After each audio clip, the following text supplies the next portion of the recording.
আমার আব্বুর বাসা থেকে অনেকগুলো সবজি পাঠাইছে, তো এতগুলো তো খেতে পারবো না, তাই আমার চাচা শাশুড়ির বাড়িতে একটু দিয়ে আসি, অযথা নষ্ট করে তো লাভ নাই। একবারই তো এতগুলো জিনিস খাওয়া যাবে না।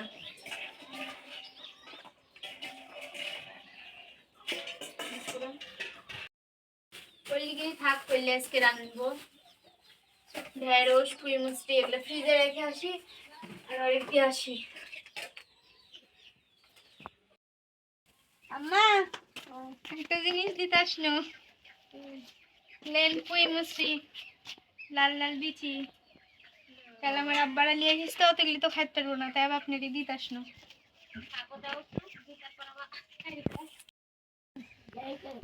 রমজান মাস তো শাকসবজি খেতে ভালো লাগবে।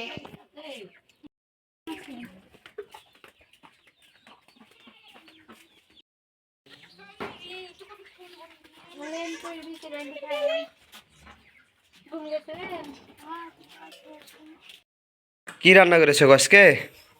বেশি কিছু রান্না করতে পারিনি গো, রোজা থেকে ছোট গল্লি পুরপুরি করেছি আর এই পুঁই মুচড়ি লাল লাল আমি যে পুঁই মুচড়ি খাই না, করলা তো খাই না, জানো না তুমি? ইফতারে কি আয়োজন করেছো? একবার খেলে ভুলবো না। এই তো কয় মিনিট আছে আর আপনি মনে করে দেখবো? আছে 5-7 মিনিট আছে আর।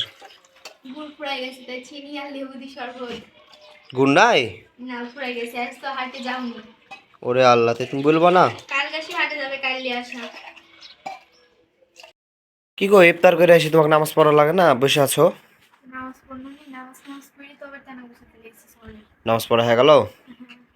কখন এসছি? দুগাল খাই তো অমনি চলে এসেছি নামাজ পড়তে। তে খাওয়া দাওয়া করে লাও তুমি। খাওয়া দাওয়া এখন করতে ভালো লাগে না, পরে করবো। ঘরে কি অবস্থা দেখো, তিনি চারিদিকে ঘর তোর গোছাই করবো।